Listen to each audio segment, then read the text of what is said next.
folks. Welcome to the show. Thanks so much for being with us. My name is Paul Harrell. This is the Millstone Report.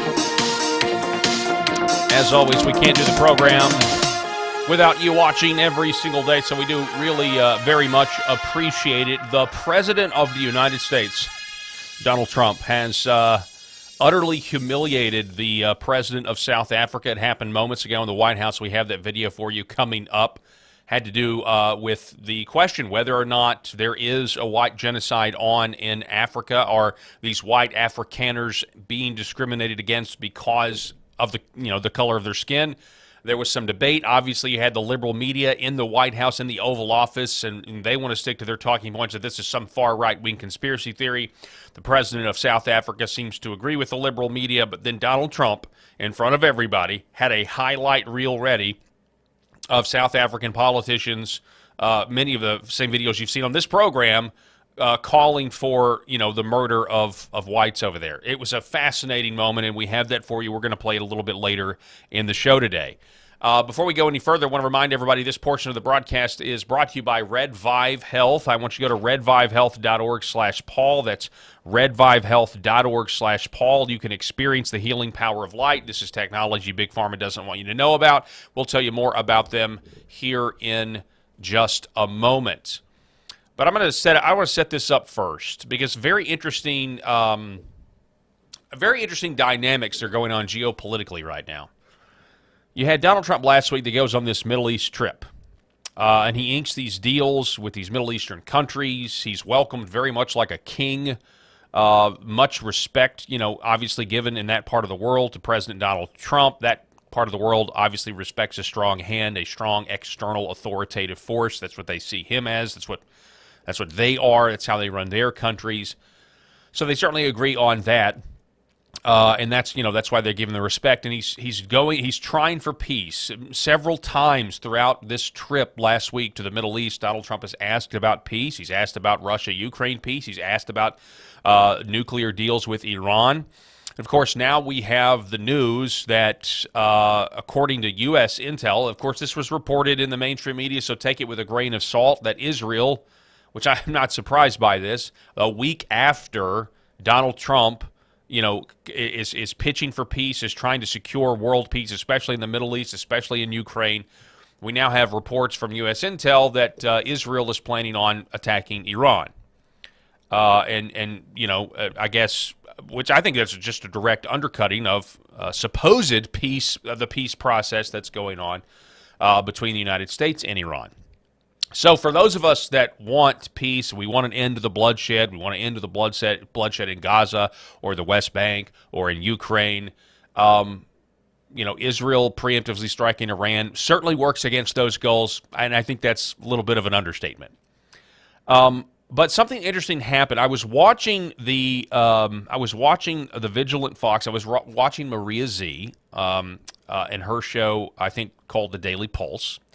I was watching her last night, and she featured, at the top of her show, she featured a piece having to do with the economist Martin Armstrong. And it was written a few weeks ago, or it was based on an interview, and it was obviously before the supposedly, we're told it was a breakthrough call this week between Donald Trump and Vladimir Putin. So in that regard, you kind of have to say, okay, well, maybe they are going to meet at the Vatican. Maybe the Pope is going to try to host these peace talks between Zelensky and between Vladimir Putin. That still could happen. But what really struck me was this piece talking about how Europe, which we don't hear a lot about, is actually in dire financial straits, and they actually are in a position where a war would help them ignore their system being on the complete verge of collapse and based on unsound economic fundamentals. And, of course, one of my theories about this, and I have also heard Colonel Douglas Macgregor echo this as well, and I may have heard it from him first, I don't even know anymore, but it just seems like Ukraine being a money laundering depot, not just for the uniparty in America, but it obviously is also a money laundering depot for the European despots who clearly do not have the consent of the governed, and you gotta wonder if they're using all of this money, that's going to Ukraine or whatever to essentially rig their own nation's elections. And that's why they're very much skeptical of Donald Trump and his nationalism and, the idea that there may be somebody in the White House that the majority of the people actually support, generally speaking. I don't think that's certainly not the case when you look at somebody like Macron or you look at somebody like Keir Starmer. That's why I think Keir Starmer's now trying to pivot, trying to sound more nationalistic on the border because they have a complete crisis, because they are a nation. They are an island nation of strangers now in the United Kingdom. So there's a lot of moving parts here. But the idea that Europe is facing financial ruin and needs a war, and so the U.S., under the previous administration or, the neocon philosophy, would be right on board with that. We would very much welcome, under the previous, brain trust, we would very much welcome a war to help us out of our massive $36 trillion debt. Then you've got this ratings agency, Moody's, that's trying to, I think, kick off a planned economic collapse because the whole thing is a crisis in a glass case, and it's always been that. For the elites to, maintain their power, to trigger a collapse to maintain their power. That's, in my opinion, that's very much what is at play here. But let's go ahead and go to this. This is an article that I saw again last night on Maria Z's show, and it's from the USA watchdog, Greg Hunter, who actually conducted this interview with economist Martin Armstrong. And he's an analyst, really, and he did jail time. And this article is actually going to say that Armstrong did jail time because of James Comey. But it's actually a lot more insidious in this. What we find here is that the plan, much like the plans that you can go and look up about the United States, preemptively, or, forces within the United States preemptively planning to go to war in 7 different countries in the Middle East. Likewise, Martin Armstrong, in this interview with Greg Hunter, says he was approached to invest $10 billion in Russia and get $100 billion back because they wanted a war with Russia years ago in order to stave off Europe's financial mismanagement and approaching financial collapse. So again, Greg Hunter, USAWatchdog.com, writes, legendary financial and geopolitical cycle analyst Martin Armstrong is back with an update on his big turn toward war in Ukraine with Russia. 2 weeks ago, USA Watchdog Armstrong predicted after May the 15th, war is turning up in Ukraine, and it will be turning up into 2026. Now, this is obviously before we had the phone call this week for over 2 hours with Trump and Putin, so that, things may have changed, but that was his prediction. He says that prediction paid off to the exact day as peace talks between Russia and Ukraine ended on May 15th after just 2 hours, and neither side agreed to meet again. He goes on, war is already here, and there is no stopping it with peace talks. Armstrong says Putin knows and understands that this is not just a war with Ukraine, this is a war with NATO. If Putin agrees to a 30-day ceasefire with Ukraine, what's that going to do? Absolutely nothing. Now, we talked yesterday on the show, ladies and gentlemen, we talked yesterday about how, if you're in a negotiation at all, and you're in Russia's scenario, you have really every incentive to not do some ceasefire without permanent commitments and a permanent peace agreement. Because right now, Russia is continuing to take ground. With each yard that they take of Ukrainian territory, their cards get better and better when it comes to keeping the other territories that have cost them blood and treasure. And so while the peace talks are going on, it actually makes sense from a strategic standpoint to press your advantage and pretend like the war is never going to end. So that, people say, mercy, mercy, I give up, uncle. If Zelensky would do that. But Zelensky doesn't want to do that, I don't think, because he would lose power. He's going to lose power if the war ends. That much is clear. So if Putin agrees to a 30-day ceasefire with Ukraine, what's that going to do? Absolutely nothing. You have every European country reinstituting drafts. Did you know this? I didn't know this. European countries are reinstituting drafts. In Germany, even people 60 years old have been told to report. Poland has ordered every able-bodied man to show up for military training. They want war. Their economy is collapsing. You hear about the de-dollarization, and it's not happening. The capitalization of just the New York Stock Exchange is worth more than all of Europe combined. So what he's saying here is you hear about the threat of the U.S. dollar, the threat to the U.S. economy. Obviously, we do have our own problems. He's saying, no, Europe's problems are much, much worse. He says that's just the New York Stock Exchange. You've got Macron in France. They call him Petit Napoleon. Without war, Europe is going to collapse. It's in a sovereign debt crisis. They have done everything against the economy. So then he goes on, and he writes, Armstrong thinks Russia will finish off Ukraine sometime in 2027, and Europe a year or two after that. And yes, Armstrong still thinks Ukraine will disappear from the map. Armstrong urged his contacts in D.C. to get the hell out of NATO. It seems some in the U.S. government are considering this warning as this headline breaks today. And again, this piece was written back on May 17th. It seems some in the U.S. government are considering this warning as a headline breaks today. U.S. to begin European troop withdrawal talks, NATO ambassador says. I have been told, Armstrong goes on, quote, I have been told by some very influential people on Capitol Hill, you're right, we agree. That's what we've been told. I've been complaining about this for months. In my view, is Europe is committing suicide, and let's not be part of it this time. So then, in the article, Greg Hunter goes on, is President Trump getting this message? Armstrong says, yes, I believe so. Trump also said a peace deal does not seem likely. The hatred is too great on both sides. So the neocons back home also want war with Russia and have wanted it for a very long time. Trump is either going to make peace or walk away and not participate. Now, the idea of walking away, not participate, we've heard Trump say it. We've heard Marco Rubio say the exact same thing, that is very a great possibility where they want nothing to do with it. Maybe this is why former FBI, now here we go, maybe this is why. So Trump says we will just walk away, not have anything to do with it, leave Ukraine to Russia to do with what they want. So he goes on and he speculates maybe this is why former FBI Director James Comey put out his not-so-cryptic call to assassinate President Trump with his 8647, now deleted Instagram post. Now, for those of you that want a little follow-up on that, here is James Comey giving a ridiculous excuse for how all of this played out on the Stephen Colbert show. Is this Instagram? Instagram, You yeah. grammed this. You were walking down the beach. What happened? You were walking down the beach, and you saw this on the beach? Yeah, my wife and I, Patrice, were walking on the beach and saw those numbers in shells on the beach. And You didn't do this. Somebody else did. Not a somebody chance. else did it. We were on a walk, Not a chance. preparing for this week, Right. the rollout of my book. Yep. She looked at it and said, why'd someone put their address in the sand? All right.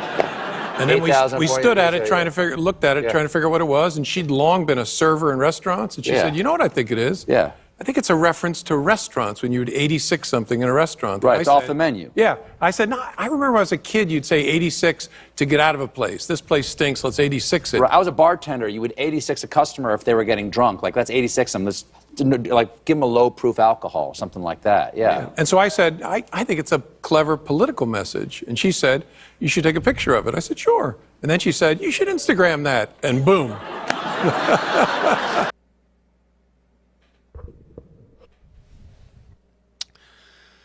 So all of this was there's a lot of layers to this. I don't buy that this all was done just because James Comey has a new book coming out. You heard him say it. You know, we're gearing up for our new book, Walking on the Beach. So I mean, that's the easy. Obviously, we don't buy his story. It's complete and utter nonsense. I think there's multiple layers to this. I think at the heart of the psyop is that, well, James Comey could actually have, James Comey could be indicted any day for leaking classified information to newspapers when he was FBI agent. I mean, that partly could be what this is.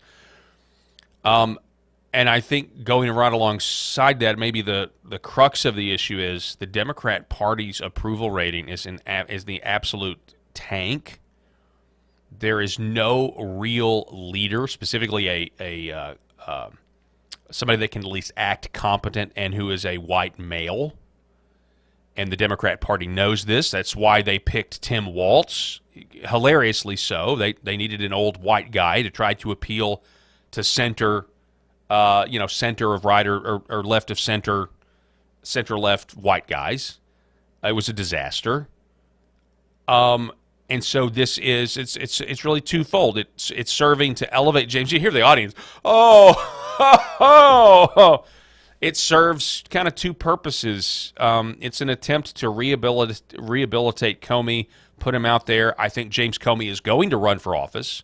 That dawned on me this morning when I watched that video. It dawned on me this morning, James Comey is likely going to run for office, which would make it even more difficult to allow him to answer for his crimes, participating in framing Donald Trump for treason.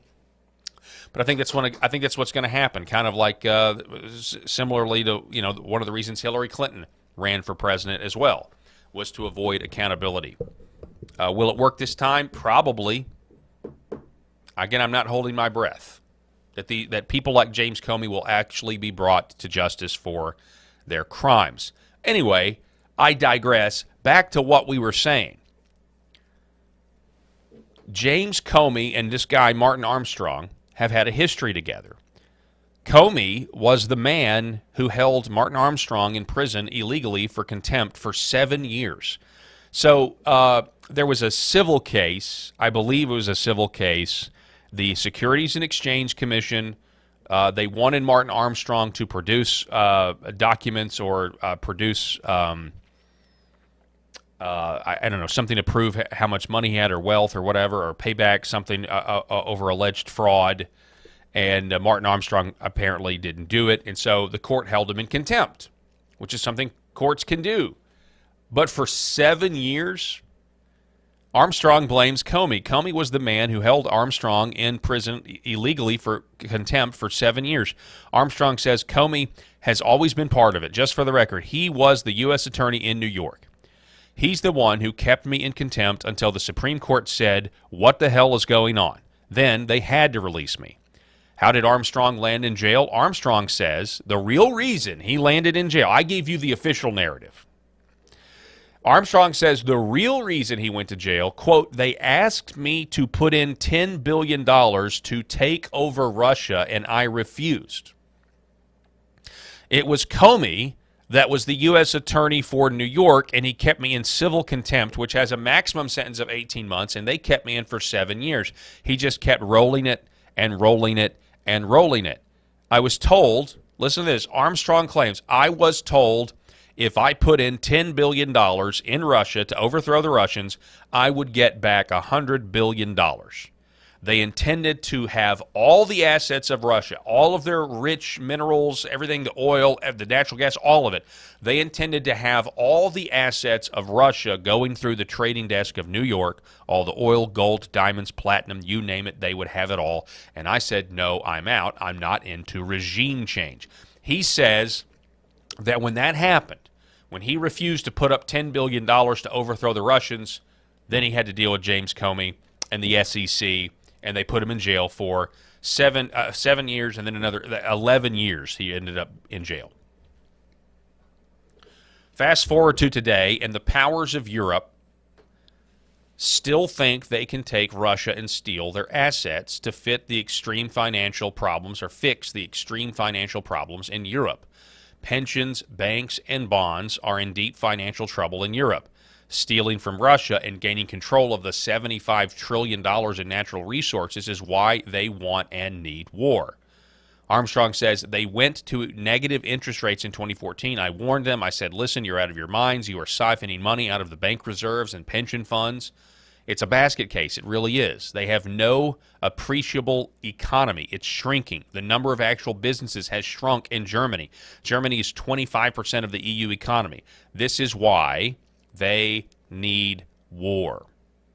Armstrong says Europe is going to lose and lose badly in a war with Russia. Armstrong says that if Trump gets out of NATO, the U.S. will thrive and do much better financially than Europe. Let's all hope President Trump gets us out of NATO before it's too late. So it's a whole 60-minute interview with Greg Hunter, Martin Armstrong. I encourage all of you to watch it. Incredible content here, and I think just incredible news. And I will add to that. I think it's a possibility we get out of NATO just based on J.D. Vance's comments. J.D. Vance has pointed out, since he was put in office, he's pointed out that Europe doesn't really look like a free society.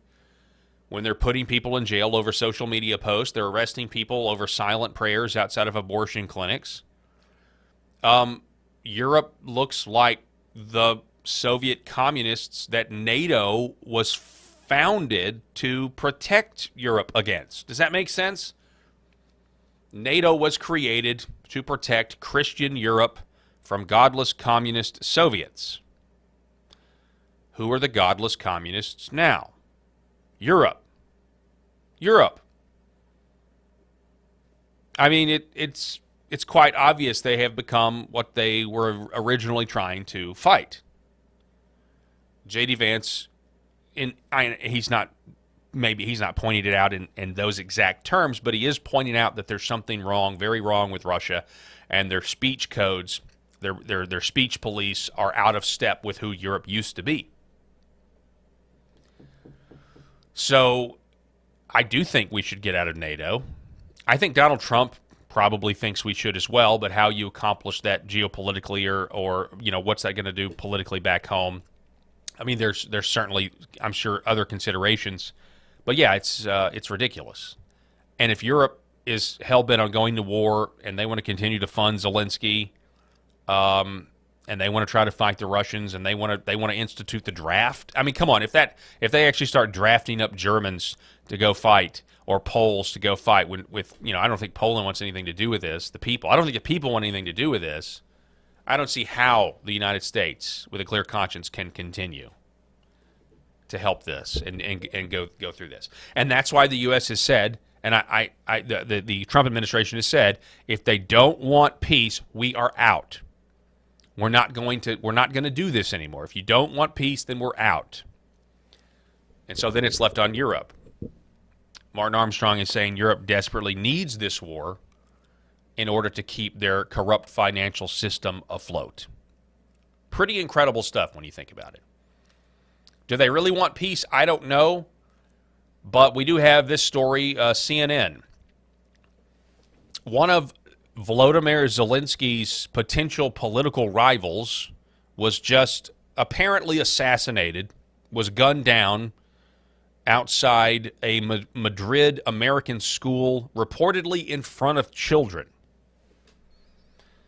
CNN reporting that former Ukrainian politician Andriy Portnov, who worked as a senior aide to pro-Russian former President Viktor Yanukovych, has been shot dead outside a school near the Spanish capital, Madrid, Spanish authorities told CNN.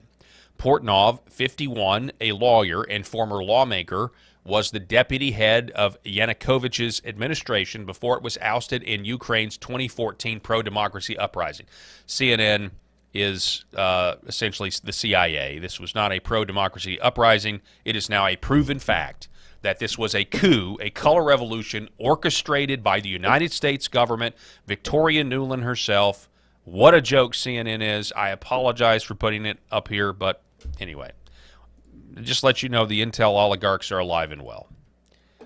He was shot several times by multiple assailants on Wednesday as he was getting into a car around 9:15 a.m., a Spanish police source told CNN, adding that the assailants fled into a wooded area. The Madrid region's Suma Energy Services said he had 3 gunshot wounds, including 1 to his head, and he died shortly after the first ambulance arrived on the scene. So, one of Zelensky's potential rivals, who, theoretically, if the war ends, okay, and this really should make any former Ukrainian official who's out of country, who might have a claim to legitimately run the government after the chaos of the war is over, needs to be afraid for their lives right now.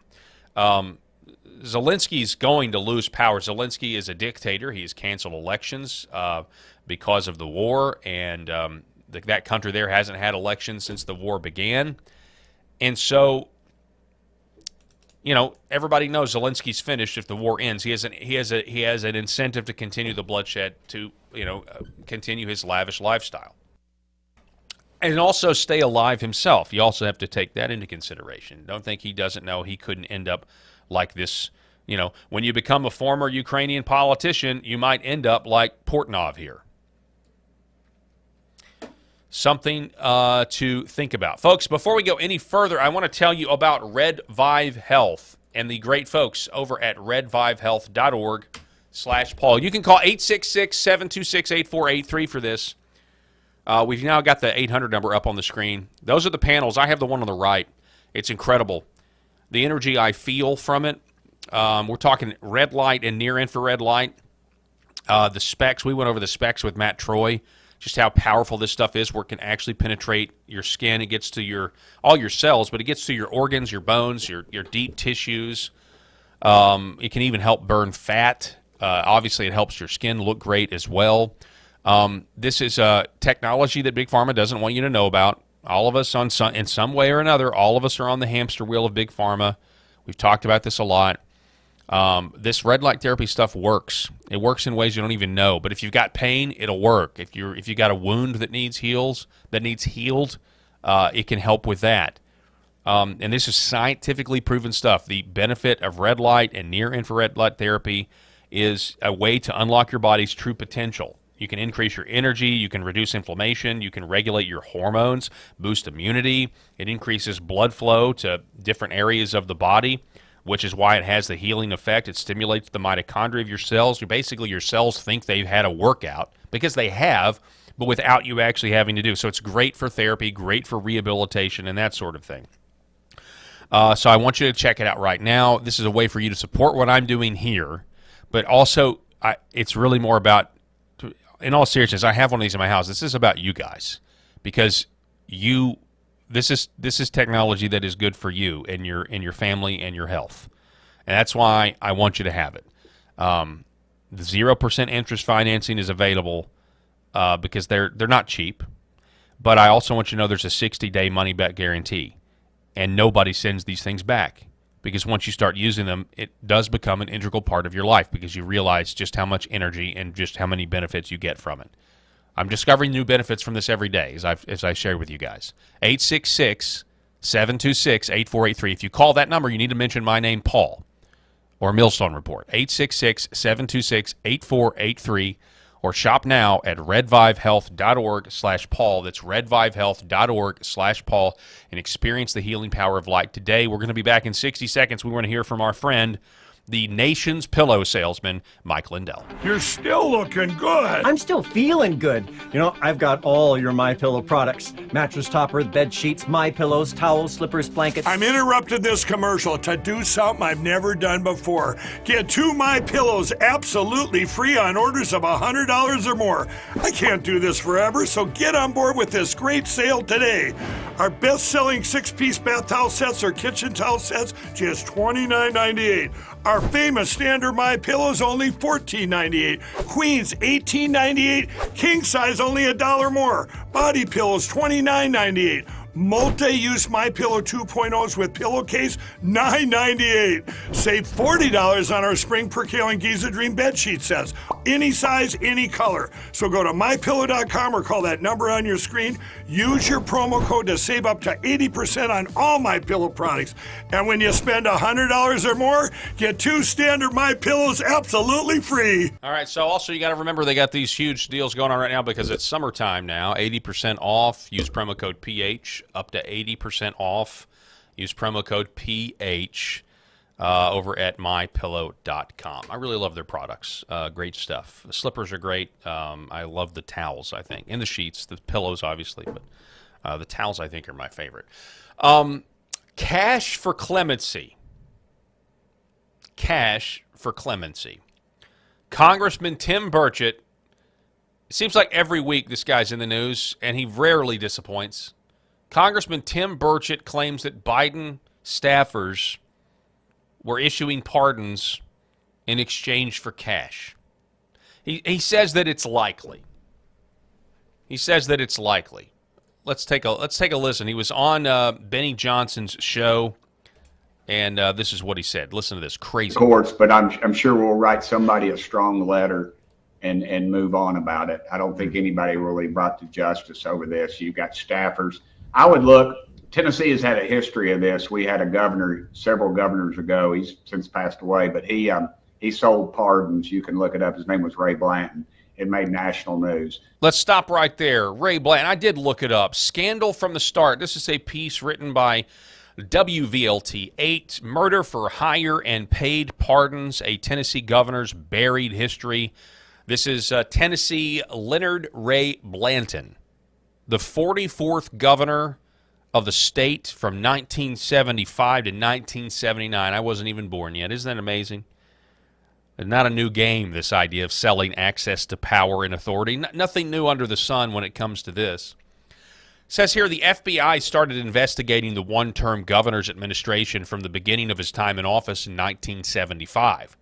There was trouble in the Department of Transportation, and people went to prison for this, for allegations of highway construction, bid rigging, according to Keel Hunt, author of Coup, The Day Democrats Ousted Their Governor, put Republican Lamar Alexander in office early, and stopped a pardon scandal. There were multiple allegations of wrongdoing inside the administration that had the FBI and the U.S. Attorney's Office on high alert. Before Governor Blanton even took office, there were rumors he greased the wheels of his opponents' trains with Crisco so they would derail, making them late for their campaign rallies, according to officials with the FBI. This is back in the days where you get a phone call. This is back in the days where, and I've heard stories from this in my home state of Arkansas. I mean, you think Tennessee's corrupt, well, you haven't heard anything yet. But this is back in the days where it'd be election night, and you get a call from your head campaign staffer, and he's like, you know, the candidate's like, how we doing? And he's like, we're not doing good. They're buying the boxes faster than we can buy the boxes. Okay, so like this is this this is the good old days of the good old boy corrupt system, which has just only gotten worse as technology has gotten better. Hence, electronic voting machines need to be banned. But anyway, I digress. So by 1977, agents were officially investigating people inside the administration for selling surplus state-owned cars. Quote, there was a saying at the time that anything that wasn't tracked down was for sale in the state. Then United States Attorney Hal Hardin said, liquor license allegations and even real estate licenses for sale. That wasn't all that was up for sale. Now listen to this. This is what Burchett is talking about. As governor, Blanton had the power to grant clemency to prisoners, an irreversible act reserved for inmates deemed rehabilitated and ready to integrate back into society. But rumors began to circulate that Blanton's staff was taking advantage of that very system.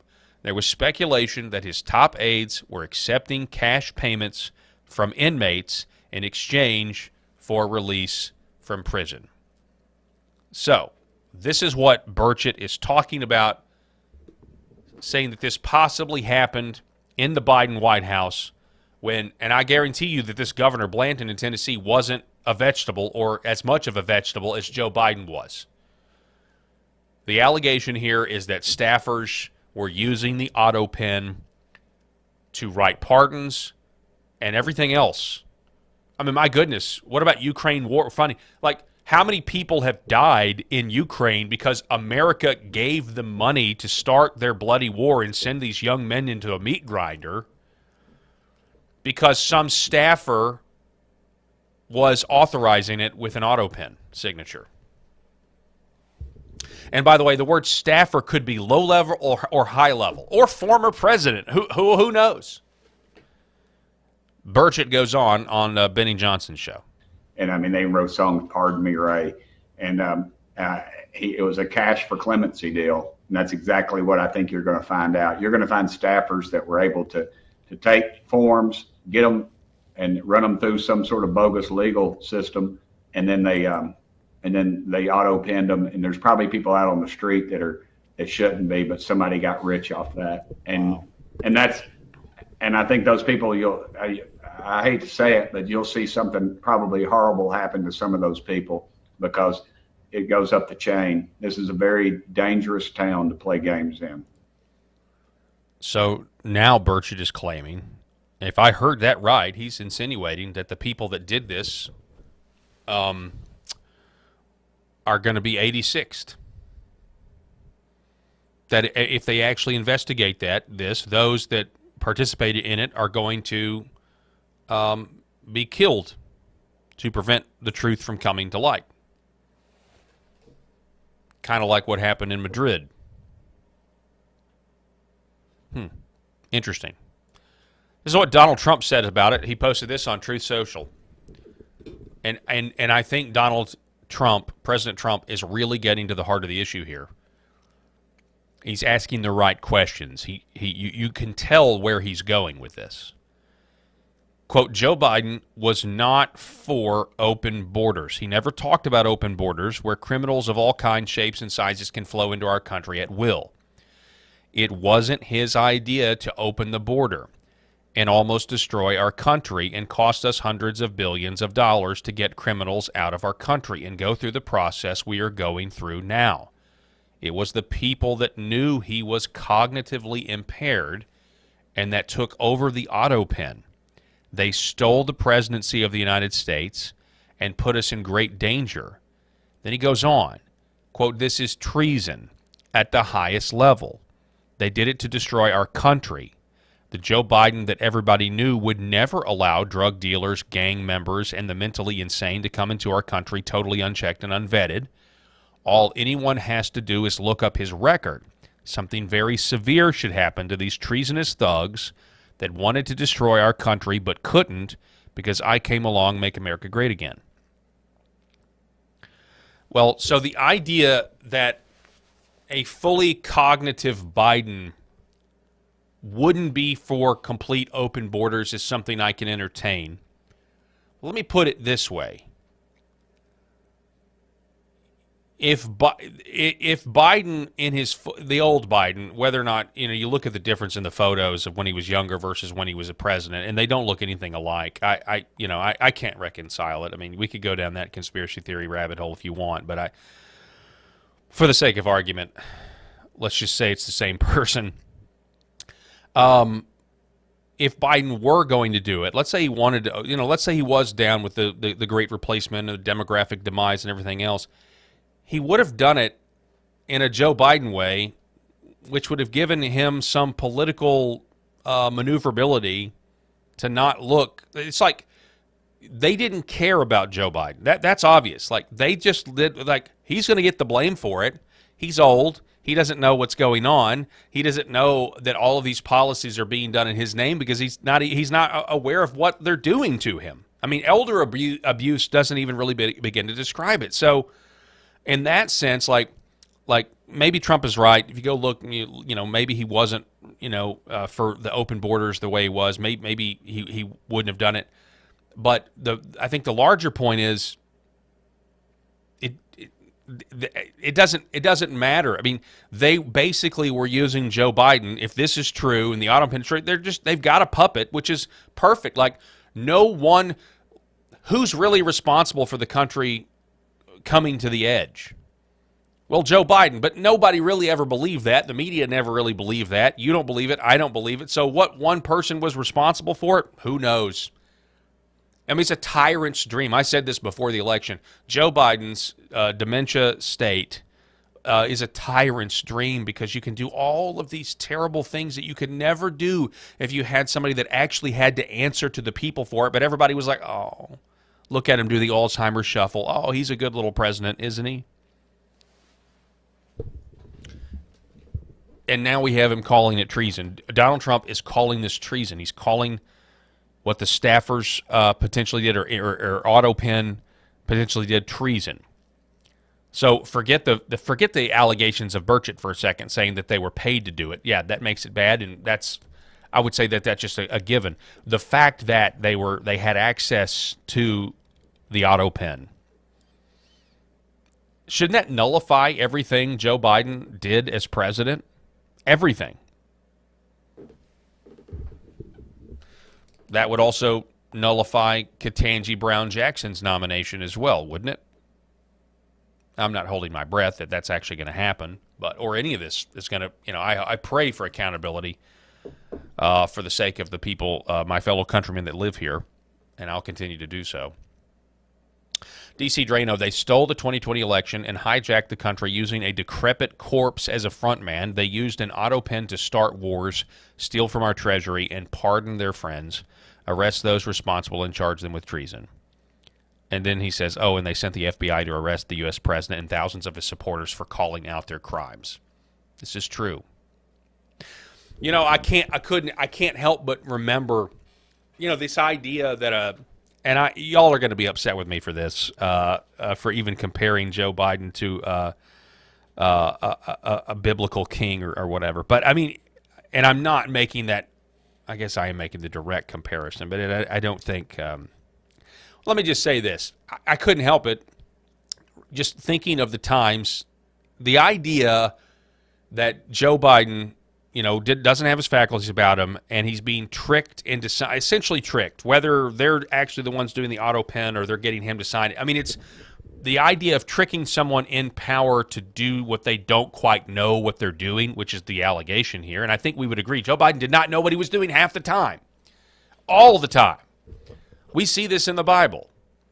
You see this in Daniel, the book of Daniel, where King Darius gets tricked by his advisors who are jealous of Daniel because he has risen to such prominence in the king's court and he's such a trusted advisor, but they also know he prays to God. So they put in front of him a law or an edict or an act saying, hey, you know, for the next couple of weeks or whatever, people are only going to be allowed to pray to you, king, knowing that Daniel would never go along with this. And then, of course, we get this story, the great story of Daniel in the lion's den and the angels that kept the mouths of the lions shut during his night in the pit. Then you can also go to the story of Esther and Haman and Mordecai. That king was also tricked, to allow the direct assault against the Jewish people in Babylon at the time. And of course, Haman ends up getting hung himself. So I guess what I'm saying is, in that sense, nothing is new under the sun. It's just fascinating if you think about, the seat of power and the advisors around the kings in the Bible didn't have the king's best interest at heart, and that's what we have with these new revelations. That's what we have with Joe Biden. That it's a man who's being totally taken advantage of. And that's not to drum up sympathy for him. He has to answer for the stuff that he did when he did have his mind about him. And there were very wicked things he stood for. There's no question about that when he did have his faculties. But it's just an interesting parallel to think about, how certainly nothing is new under the sun when it comes to that. All right, so we promised this at the top of the show. South African president in the Oval Office moments ago tried to claim that whites were not being killed in his nation, in South Africa. So then Trump, what did he do? Trump dims the lights, and what a time to be alive. Trump dims the lights and plays a montage of videos, some of the videos you've seen on this program, of South African politicians calling for genocide. Turn the lights down. Turn the lights down and just put this on. It's right behind you. There's nothing this parliament can do. With or without you, people are going to occupy He's like, land. are you serious? Are you really doing this? From you, from the president, from no one. We don't care. We can do whatever you want to do. Who are you to tell us whether we can occupy land or not? We are going to occupy land. South Africa, occupy land. That's who we are. Can we drop my membership from this useless parliament? Yes, honorable member. Must never be scared to kill. A revolution demands that at some point there must be killing, because the killing is part of a revolutionary act. Shoot to kill. Gaza. Kill the poor, the farmer. Kill the poor, the farmer. Kill the boer.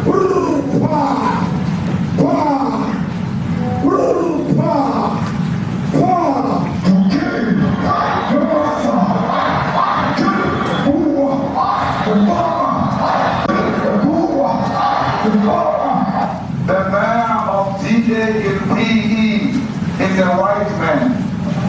So these people, when you want to hit them hard, go after a white man. They feel a terrible pain. because you have touched a white man. Not because Pajama and Soli will not be touched. They will be touched, no one. But we are starting with this whiteness. We are cutting the throat of whiteness.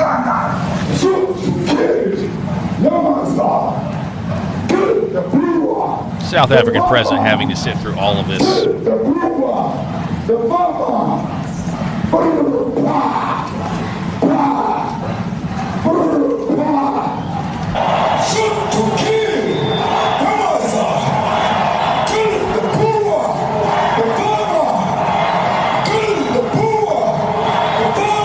Kill the boer, the farmer.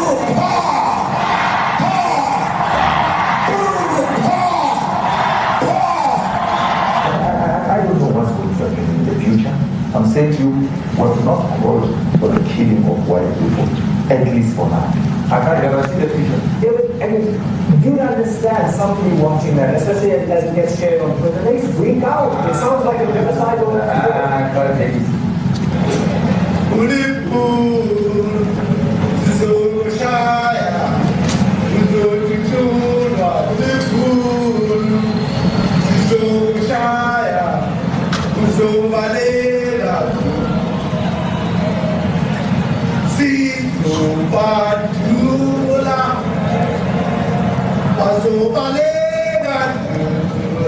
They're going to run.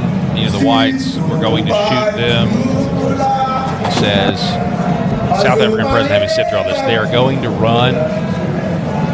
Who will expropriate land without compensation, whether they like it or not. If they object, they can seek refugee in America. If they object, they can seek refugee status in America.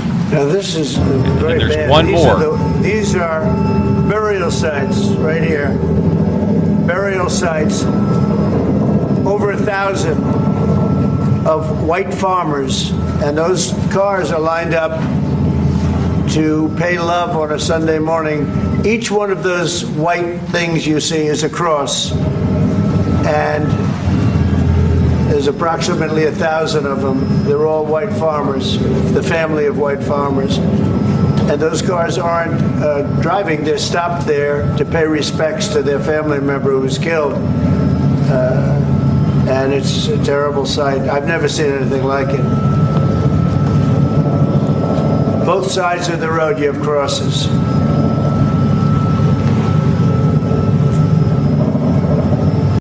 Incredible. Incredible. And by the way, this is only over, I mean, if this is over like 49 or 59 white South Afrikaners come immigrating here. That's what this whole scandal is. I was like 59 people. And there probably will be more. There should be more. But that's pretty incredible. You had the media ask about this. Donald Trump reiterates these people are in trouble. Doesn't matter what the color of their skin is, but they're in trouble. We want to help them. President of South Africa denies that it's happening.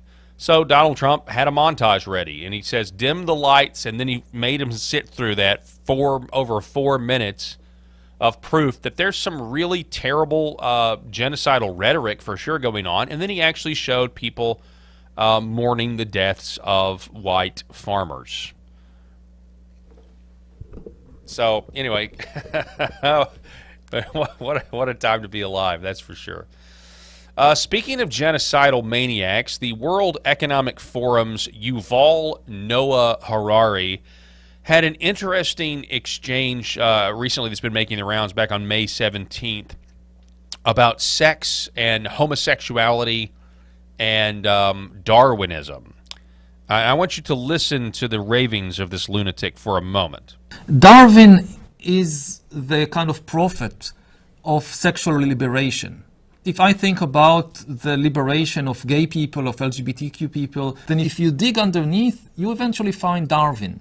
For centuries upon centuries, gay people were persecuted and oppressed because of this mythological idea about sex, that sex was created by God for the purpose of procreation.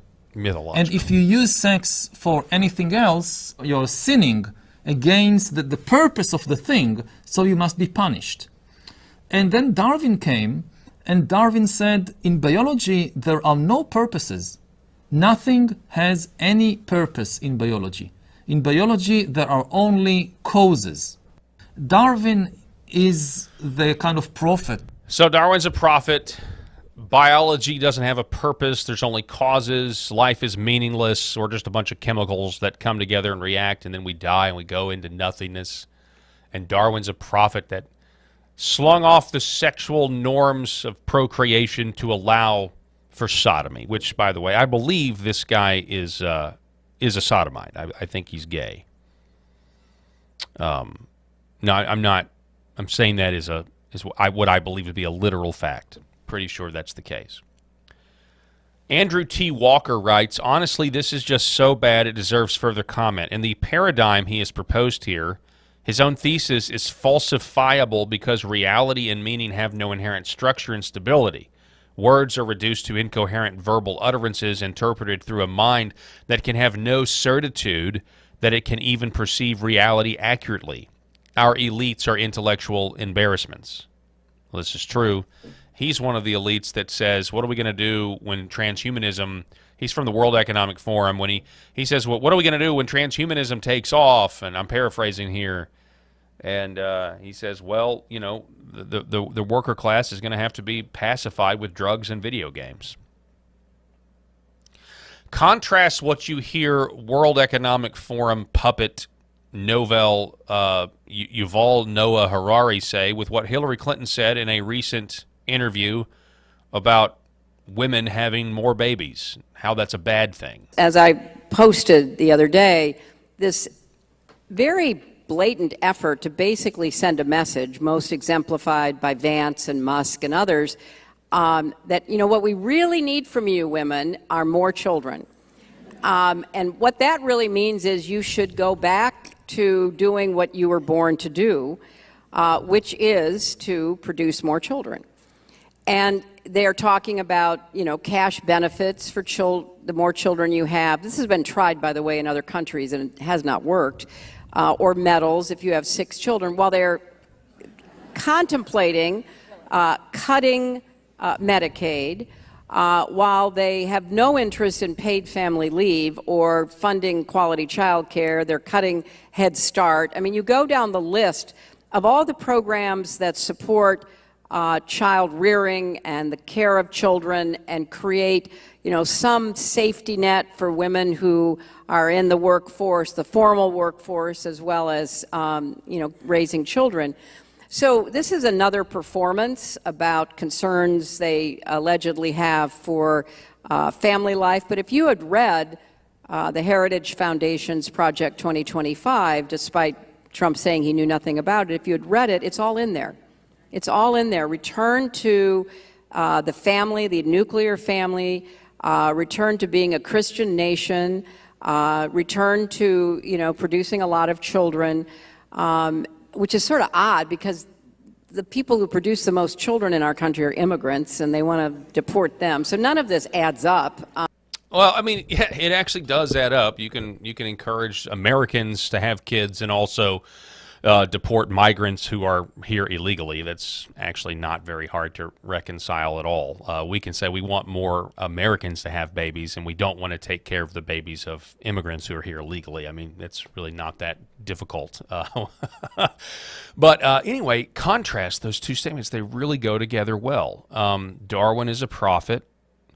His evolutionary theory essentially got us to where biology is not miraculous or an instrument of God or a creation of God, and it, you know, and basically, if biology is meaningless, then sodomy is okay. And he specifically is talking about that within the context of, well, sex used to just be considered in this mythological view as just only, you know, as a way to have kids, and you know, if you violated that, then you were punished for it, and it was just ridiculous. You contrast that to what Hillary Clinton is saying. She's against this idea that it's healthy for families to have children and be encouraged to do so by the government. She's against this idea. Why? It really comes down to feminism in this case, but that really also comes down to sexual freedom and not having to accept the consequences of your actions, which is why abortion is so popular. It's just incredible when you put these two concepts together. They're both they complement each other from an evil / wickedness standpoint. And they kind of are hand in glove. One leads to the other leads to the first one. It's fascinating to me.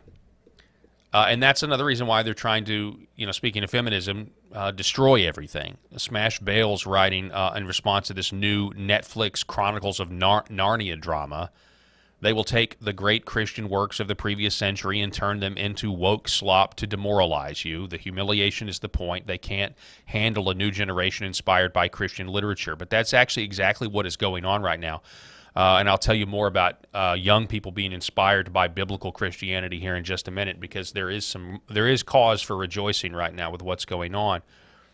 But I mean, if you look at this, Nerdrotic has been the one that has talked about this the most on a secular side, that they take beloved intellectual properties and they load it with the message and the DEI and the nonsense in order to preach to you, proselytize you, and demoralize you in the process. It is very communistic, but they're trying to cast, or they have cast, Meryl Streep as Aslan, which once again just shows you that feminism has just gotten to the point where, everything is about accommodating women, and we worship women. Women very much are our idol, because obviously they can murder their babies and no one else can, and so they're a special class of people, a very, very special class of people. But anyway, this is fascinating, but let me end on the high note here. So Wesley Huff, who is a biblical, I would say biblical scholar. He's a textual analyst. He knows how to defend the textual integrity of the Bible and ancient scriptures. He went on Joe Rogan recently, and it was fascinating. And he's also been on the Flagrant podcast. He's been doing really good stuff, teaching young people how about the reliability of Scripture and the resurrection of Jesus Christ. And so he recently went on a podcast and talked about his time on Joe Rogan, and reveals that Joe Rogan, the number one podcast in the world, has been attending church and is asking a lot of questions about the faith. Joe Rogan and I have had on and off communication since then. I can tell you for a fact that he is attending a church, and that that has been a consistent thing. And so, things are happening, and he's a very inquisitive individual, and I think for the better, in that he's communicating with me and other people in his life who are influences that can speak into these issues of reliability and trustworthiness and verisimilitude of something like the pages of Scripture, and where he should and shouldn't be looking for the information in regards to that. So I am very encouraged by the communication that I have been able to have with him and others over these last few months in this kind of crazy season that I find myself in. But we're seeing what I don't think is an exaggeration to say somewhat of a resurgence in interest in these topics that we've been talking about, even the nitty-gritty. We had someone who reached out to us recently at Apologetics Canada, who is probably the last bricks and mortar Christian bookstore that I've ever heard of. But they said, we have people walking through our doors asking, young people, teenagers, saying, I want a Bible, all my friends are reading this thing. So if the Bible is, becoming popular with teenagers, then something is happening and the Lord is moving. Be encouraged, friends. That's incredible. Again, Canada, teenagers are walking in bookstores asking for Bibles because all their friends are reading it. I've also heard the story. I can't find this Reddit clip, but I read this Reddit screenshot about somebody kind of lamenting that the campus of Ole Miss in Oxford, Mississippi, there are just a huge movement of people becoming Christians and actually talking about the Bible, and they're actually seeing it, seeing the fruits of holiness in their life as well, and just how strange it is how people are converting to Christianity. This seems to be happening. I watched that Sean Ryan, Tucker Carlson podcast as well. There was some good information about that as well. So, glory to God. Folks, that's all the time that I have for this edition of the Millstone Report. I am actually going to take a little bit of a break, and I won't be back here. So it's Memorial Weekend. I'm traveling tomorrow. I won't be back here in this chair until Tuesday. And I hope everybody has a blessed Memorial Day where we remember the troops who've given their lives for this country. God bless everybody out there watching. And it's also a reminder, because it's technically the last show of the week for me, that if you don't go to church on Sunday. Find a church that preaches the death, burial, and resurrection of Jesus Christ. Unless I'm providentially hindered, I'll be back here on Tuesday delivering you the news. God bless. Make sure you subscribe to my Substack, paultalkshow.substack.com, and we'll see you next time.